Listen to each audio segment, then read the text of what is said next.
All right, we are running a half marathon today, and we've got River here pretending to be a hunting dog.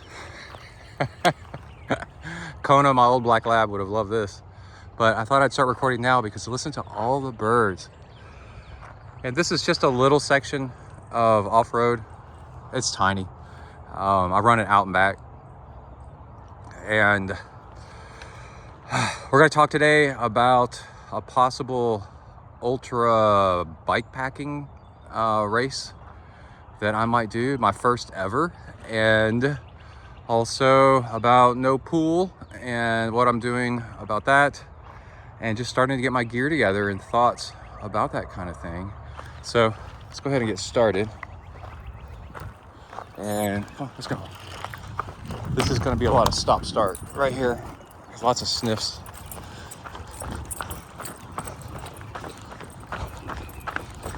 So I'm trying to decide on whether, I don't want to give away the name of the race yet because I haven't registered for it.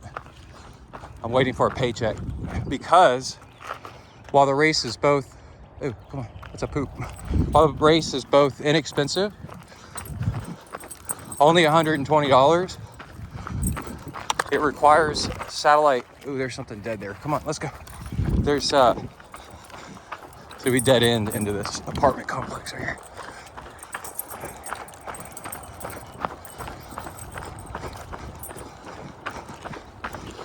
There's also the requirement of satellite tracking units. Come on, let's go, come on, come on. It's a water tower. Come on.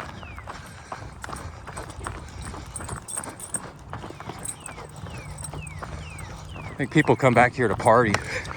You end up with lots of random smells to check out.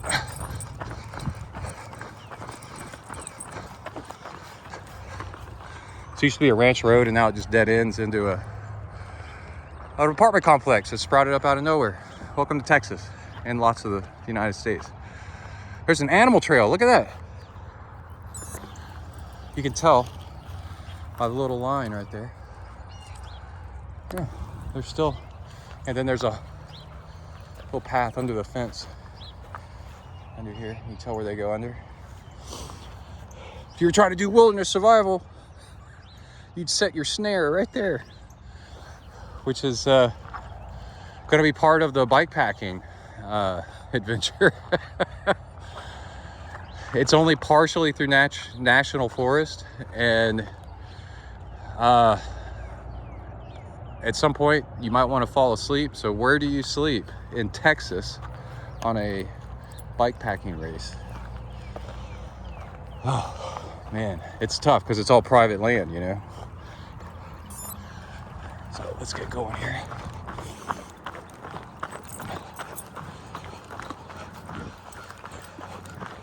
But I'm 99% sure I'm going to do it, because I could tell that once I started thinking about doing it, inner Brett started just going wild, like, oh man, this would be, it just gave me a whole bunch of energy, like this is so cool. Okay, we're gonna check out that smell. We'll be right back. Okay, we're back.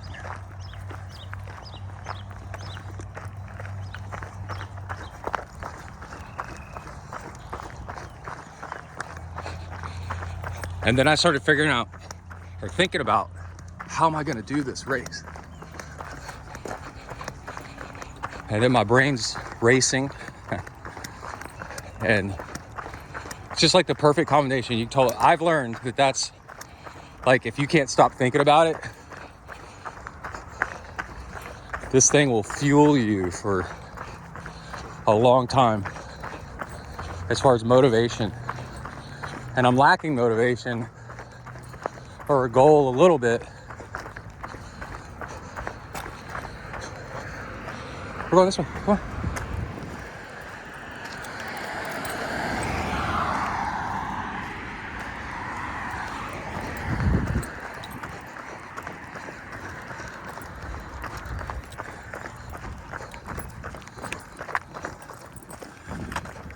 Because of you know, the pool's closed.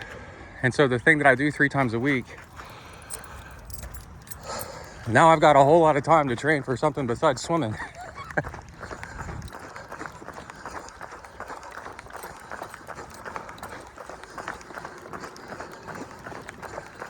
So let's think about this this bike packing thing, and watching Lachlan Morton, Lale Wilcox and stuff, and wondering, the trap is like, oh, I could probably do that. That's good. I've learned that one. No, you can't. When my friend Chris took me to see my first ultra marathon, then all that woods. Someday we'll have condos. It'll be fantastic. Yay. You watch people falling apart in the main aid station as they run through, and you think, oh, I wouldn't have made that mistake. You know, oh, I could do this better.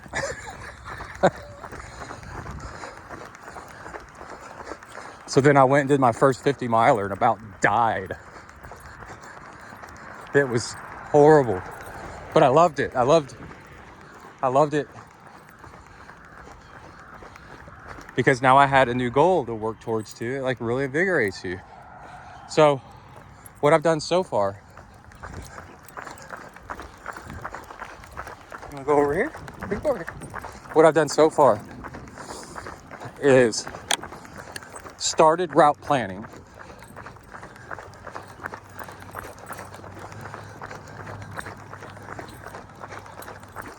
Coincidentally, got in touch with a fuel sponsor. Just by coincidence. And that's lining up really nice. So that's fun. You know, I got somebody to try to perform for.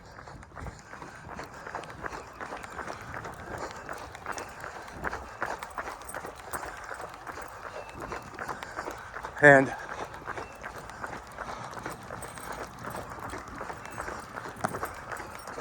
oh, by the way, it's like 55 degrees right now.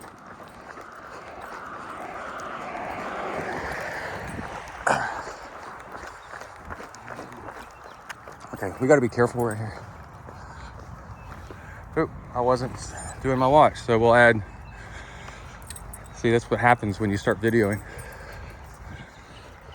You miss stuff. To add a little bit of distance here, I can measure it later on Strava, figure out where I missed, add it. That'll be my bonus distance. And it wasn't very far. Okay, we gotta cross.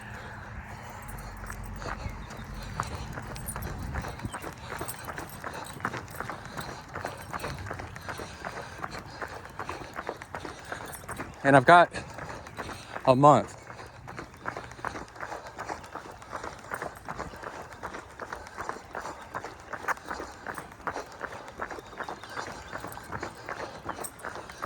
And I'm gonna do it on a tight budget because I've got a lot of existing gear.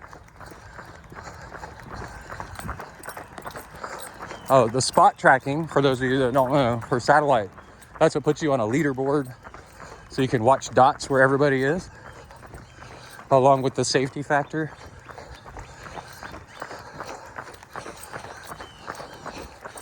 And Kai and I did a night mountain biking race last summer.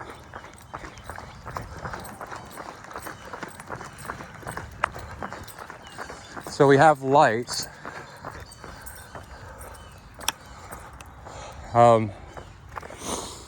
You know, over all these years, I got tons and tons of gear. And so what I'm trying to figure out now is the bike course can be pretty sandy in places, or who knows with the weather, it could be swamp, you know. It's like 50-50 gravel or 60% gravel off-road through national forest. And one of my mental debates is, do I do flat pedals? So we'll watch over the period of the next few weeks to see what I decide. I do endurance, marathon mountain bike racing, long distance mountain bike racing in flat pedals because of the technicality of it. But let's say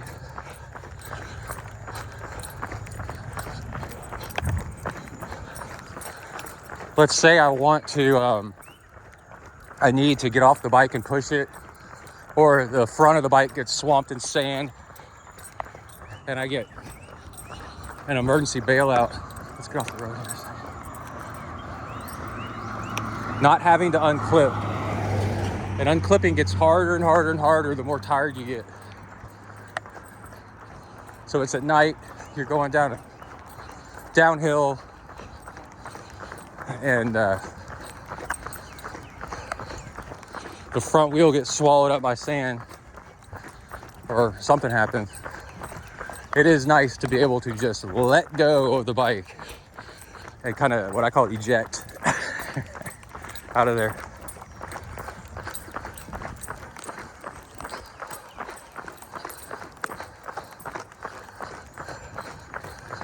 And then not go down on your side like I've done a million times, and then separate ribs is what usually happens with me. And then I don't have a charging system. So as I use stuff and I need to recharge it, a lot of stuff's weather dependent, you know, like you can recharge stuff using a power bank very easily. Oh, we're stopped. We need to stop this bus. Very easily with, you know, not being concerned about stuff getting wet in the connections and whatever. But if there's rain, then you got a whole other problem where, let's say, you need to plug things in to charge and you just cannot get to a dry spot to plug stuff in, and then you plug stuff in that's wet and then you short stuff out.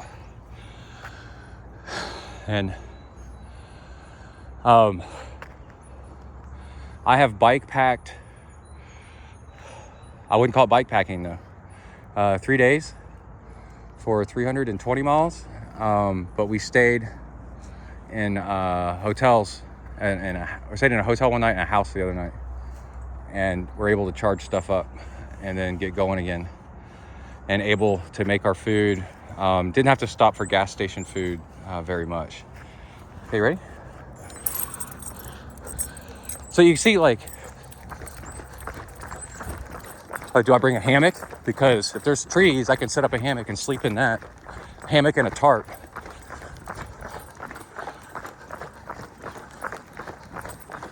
You know, and then how do I carry my gear? So I've already, this is funny, I've already picked out my socks. You can tell I'm ready. These socks are super comfortable, and I'm frustrated because I don't know what brand they are. Anybody knows what these are? They got a black heel and a black toe and a reflective stripe on the, at the ankle, above the ankle. The fact they have a reflective stripe, I'm like, oh, cool. Because then there's traffic. You're gonna be on the road at night.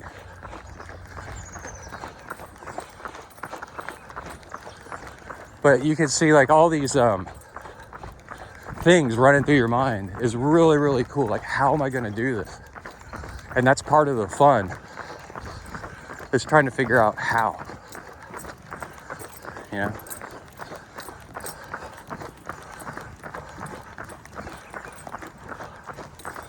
And then with the pool being closed,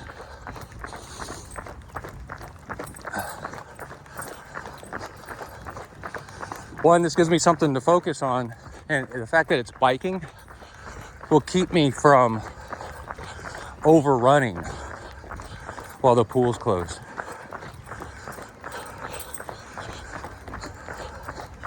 I'm really concerned for a month that the pool being closed will lead me to, oh, that's nasty stuff over there. Come on. Come on. Will lead me to running too much because it's so easy to run. And then I re-injure myself running, which I want to stay away from. Biking's less likely to do so. You know, so I've already started checking out the course. And am I 50, let's say I'm like 60 something, 70 miles in of checking out where the gravel is, and do I really need to go out and pre-drive any of this, you know, to see? No, I ride this stuff all the time in this area, and it's not very local, but it's not too far away, and I've ridden this stuff before, you know, in the past years. It's not all new terrain. Okay, come on.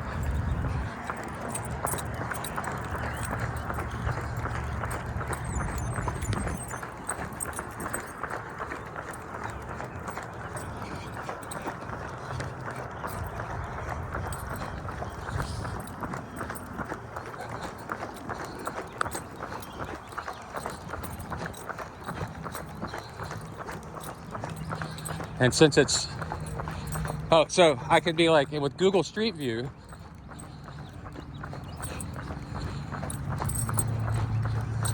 you know, I can scope out whatever and start making a list of what stores, gas stations, and available campsites and stuff are at what mile.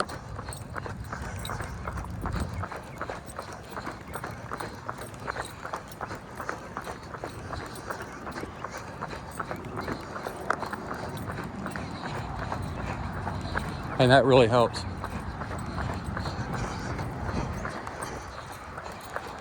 And then you make a cheat sheet. Let's get over here so let's go. You make a cheat sheet and write it on Tyvek paper, which is FedEx delivery envelopes. FedEx delivery packaging is made out of Tyvek. So if you write on it with a ballpoint pen, it won't tear and it won't bleed, it won't smudge.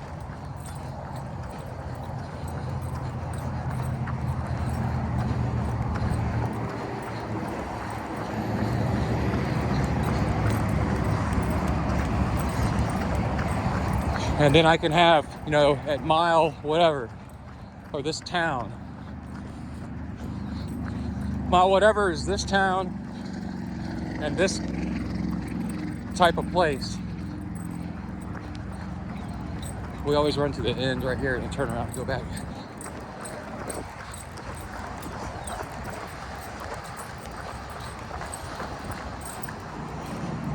It's a good place to clip them. Right here. Stop to watch.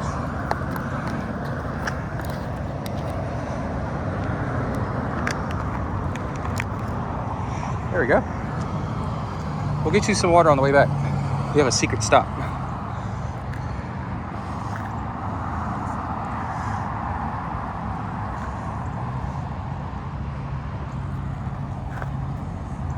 Yeah, see, it's starting to get hot. So I think I'm only going to take him with me halfway.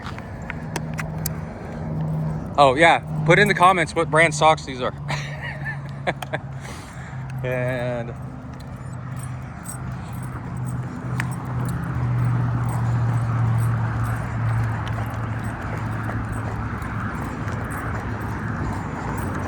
I've also gotten out the luggage rack, the rear pannier rack already, and started digging around for the right tires.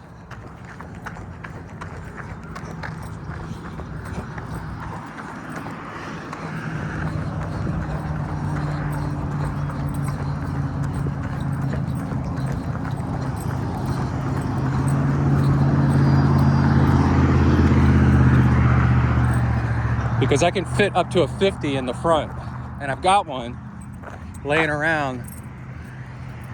But in the reviews of it, it says the one place this sucks is sand. God dang it. Of course.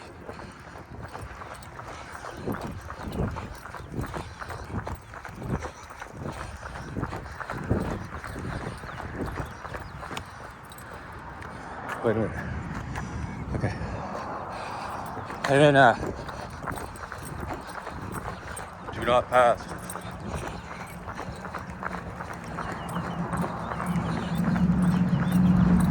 It's a WTB something, and it's got fine tread on it, and it throws rocks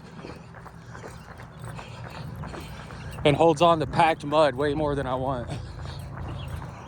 So I don't know.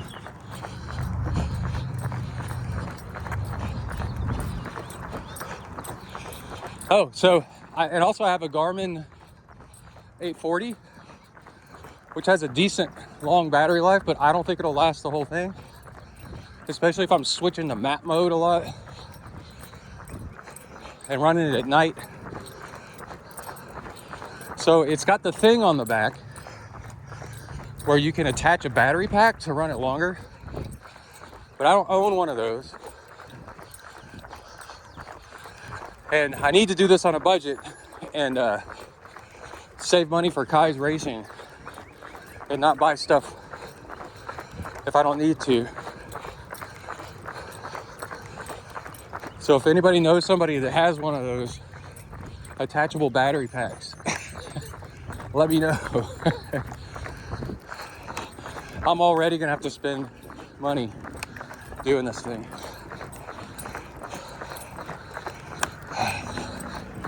Oh, so for the pannier rack thing, I've got an aluminum one that held up to 320 miles last winter. And I think what I'm gonna do is carry much less gear and not use the pannier bags on the side. And then use a compressible bag and strap it to the top instead.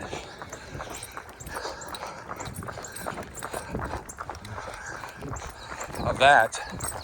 And then wear a hydration. I've got a half frame bag. And then we'll see when this is part of the fun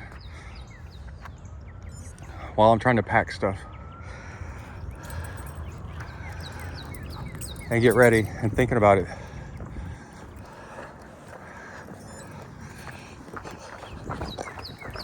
Because imagine if the weather's nice, right? Then I don't need to bring as much stuff.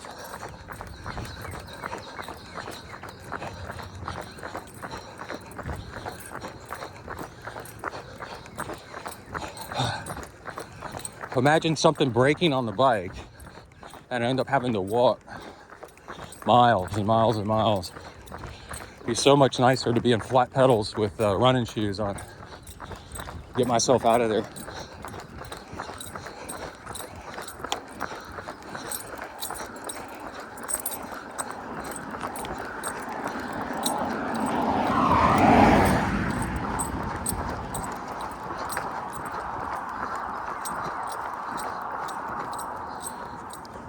I just tweaked my right knee just a tad bit, so we're gonna walk this little section.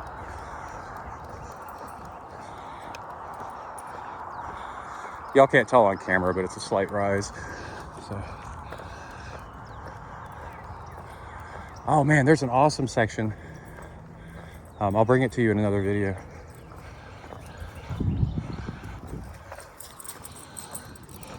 That I run out here. This other gravel road that's really cool.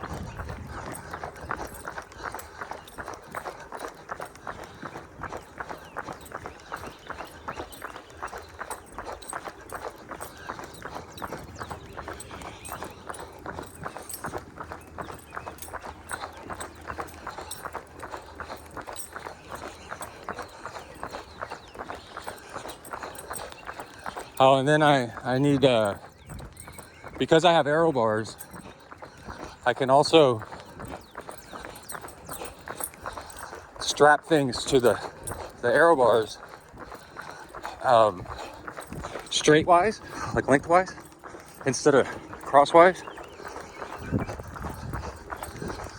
So with my hydration pack, it's kind of like a day running pack.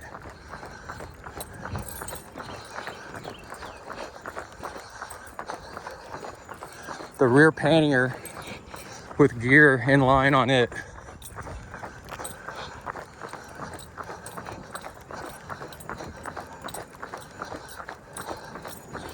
And then a duffel, very small duffel in the front.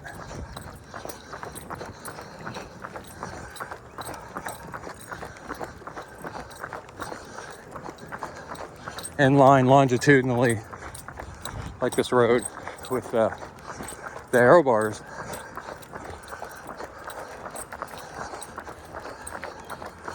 That might be enough room to carry all the stuff.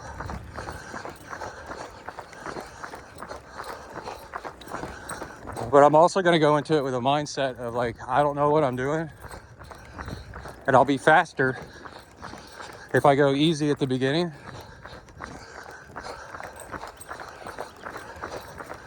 And this is an event where I figure things out, how to do it. You go low pressure and just enjoy it. Because I don't know what I'm doing. You have to be able to say that. All right.